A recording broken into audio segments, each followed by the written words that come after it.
Hi, I'm Jen Connolly. And I'm John Piontek. And welcome to Merit TV.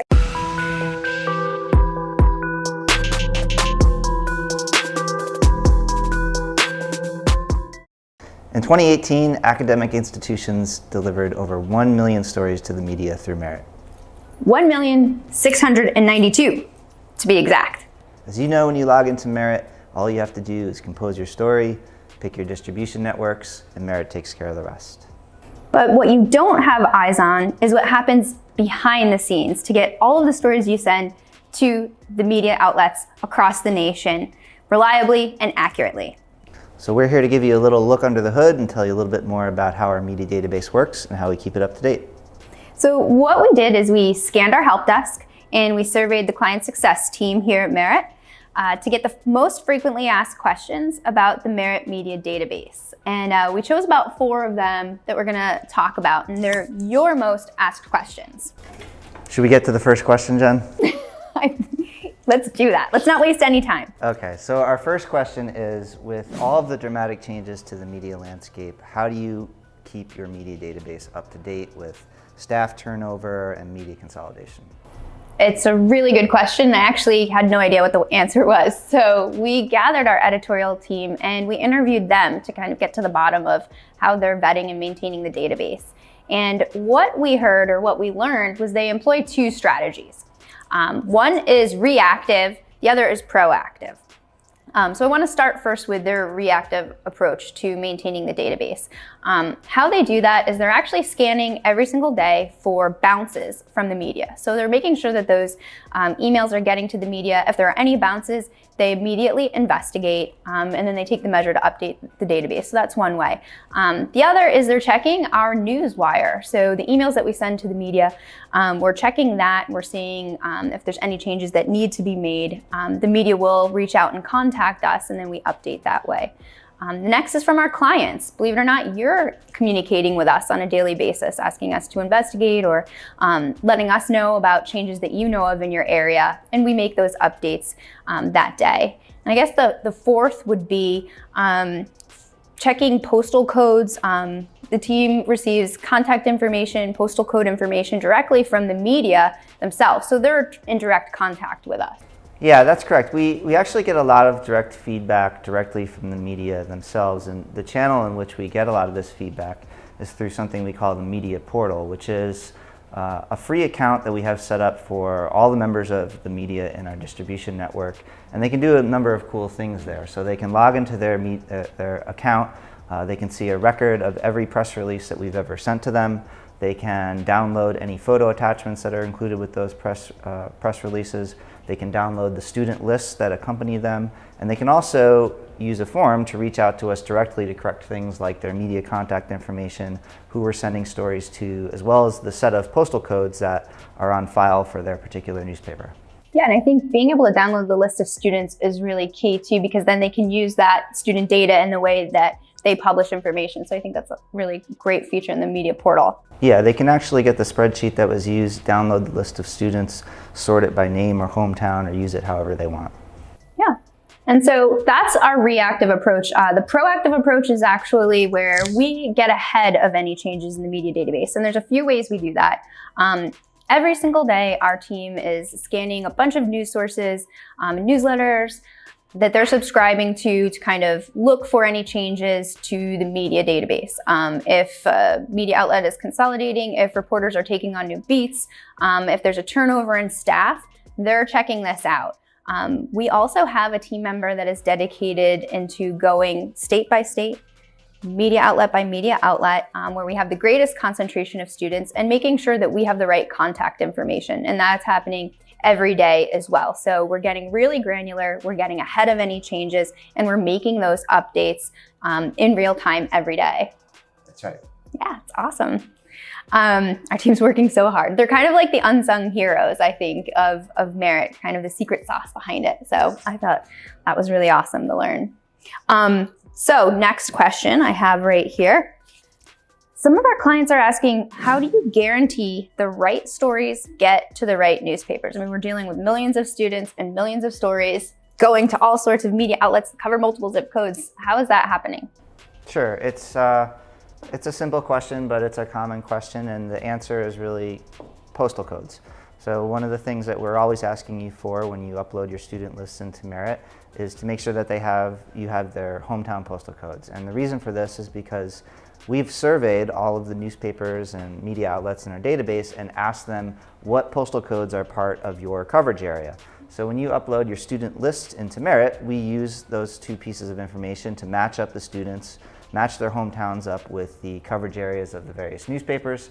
And then when it comes time for Merit to send out press releases to those newspapers, we build them a custom press release containing only the students who are from that particular newspaper's coverage area. So it's a simple question, but it's kind of one of the main things that Merit does as far as press release distribution to kind of make all of this personalization and targeting work. Yeah. That's the magic behind the accuracy. Postal codes. That's right. Another question we often get from clients is, what do you do when a newspaper says they didn't receive a story that was distributed? Okay, yeah, so that's a good question as well. And one of the things that you can do is you can take care of that right from your Merit account. So if you log into your Merit account and you go to your Merit dashboard, you can click on the title of any of the stories there, and that takes you to the feature that we call the engagement report, which kind of gives you stats and a report on the distribution that occurred. There's a section on the engagement report if you scroll down to the bottom for media distribution, and there's a search tool. So what you would likely do is you would look up the name of the newspaper, see a copy of the press release that was sent there, and click the link to resend the press release. Yeah, I've helped clients with that a lot of times. Another question that comes from that is, what if a client has resent the press release, then reaches out to the paper to confirm that they've received it, and the paper still has not received it? Yeah, so this is another good question, and sometimes the answer can be a little bit tricky. Usually when that happens, the first step would be for you to reach out to us at Merit. So either shoot us an email at help@meritpages.com or give us a call, and we'll look into that for you. There can be all kinds of reasons why a member of the media might have said that. And very often you have situations in which there's a general news email and you have more than one person checking the email address, and so it kind of depends on who you talk to. We all know that newspapers receive tons of press release every day, so there's such a high volume that it's possible that it could get overlooked. It's also possible that we don't have the right email address on file. So one of the things that's kind of key for us to kind of figuring out what the problem is for you to ask them or to let us know who you talked to, when you talked to them, and also what email address they were expecting to get the content at. That way we can kind of double check both things and see if we're using the right email address or if we're using a different address than they expect. And usually we're able to get to the bottom of those situations pretty quickly, but it does occur. Well, I think another question that stems from that is, what if they end up going to the engagement report and they go to search for a paper and the paper is completely missing? Yeah, so that can happen as well. I think that that's another good example where you might give us a call or send us an email and ask us to look into it. It could be that we have the newspaper listed under a different name, so sometimes you have a lot of weekly newspapers who are under more of a corporate name. It could be something like that. It could be possible that we don't have the newspaper in our database and we need to add it. It also could be a situation in which at some point the newspaper told us that they don't publish hometown news. So this can change frequently. They might publish hometown news, they might not. So the good news is that we keep pretty meticulous notes on our interactions with the media, and we're usually able to look back and find that newspaper and say, okay, so-and-so contacted us here and said they don't do Dean's List anymore, and we might have removed them from our distribution list. But you can always add them back in, so it's a good opportunity for us to engage with the media and check in with them and see what their current delivery preferences are. So the moral of the story is, if you see something, say something. That's right. It's kind of what I live by. Yep. But you mentioned something really interesting about papers not wanting to publish the Dean's List anymore, or things like that, and that's something I want to talk about. We do have a lot of schools that have a number of students from large metropolitan areas or metropolitan media markets, and oftentimes we get the question, do these papers, do you deliver to the New York Times and to the Boston Globe, and do these papers even print this kind of stuff? Is it even worth it?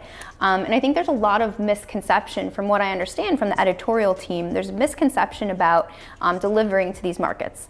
Believe it or not, there's dozens of hometown dailies or non-dailies in these districts. And so we maintain a database in all of those metropolitan markets. So it is, in fact, worth delivering there. And they are printing things like the Dean's List. So we have those smaller subsidiary type papers that are clamoring for this kind of content. Yeah, that's a good question, a good observation as well. If you're talking about the New York City media market, for example, we're not going to send hometown news to the New York Times and the Daily News. But you might have students from neighborhoods in Brooklyn where there are hometown newspapers that cover specific neighborhoods and specific sets of postal codes, as well as hyperlocal websites that might report on student news. So we do our best to make sure that when you have a large metropolitan market like that, that we look for other types of outlets that will cover this type of content. Yeah, and you'll see all of that data in your reports, and I think Merit does a killer job at that. All right, so we've covered some of the most commonly asked questions. So here are some quick fun facts about our media database. Yeah, so I think one fun fact that we learned even just through this episode here is that our Merit Media Database is managed fully in-house by real humans, our editorial team, and we don't buy any distribution lists. A lot of other agencies or companies, they purchase lists of the media. We're actually here on a daily basis, vetting that media database, updating it, ensuring it's accurate and reliable. So I think that's a cool fun fact that I'm proud of. That's true, and we've been doing this for a long time. The company has been working with delivering content to the media for about 20 years now, so we've got a lot of experience in this, and we've been doing it for a long time. Yeah, it's our roots. Kind of started in press release distribution. I think one of the last cool facts is we've surveyed our clients, and on average, they see a 33% increase in media placement after using Merit. And I think that's largely due to our awesome database, the Merit Media Database. So I think that that's a really cool fact as well. Yeah, we take a lot of pride in it, and we do our best at keeping it as best as possible. Yep, and you help us keep up to date as well. Well, thank you for joining us for the first episode of Merit TV. We'd love to cover any questions or topics that you have an interest in. So feel free to reach out to us. What's the email address? hello@meritpages.com. So hello@meritpages.com. Let us know what you want to learn about. We could take a look under the hood or answer some questions that you have, shoot around ideas, and I think that's a wrap.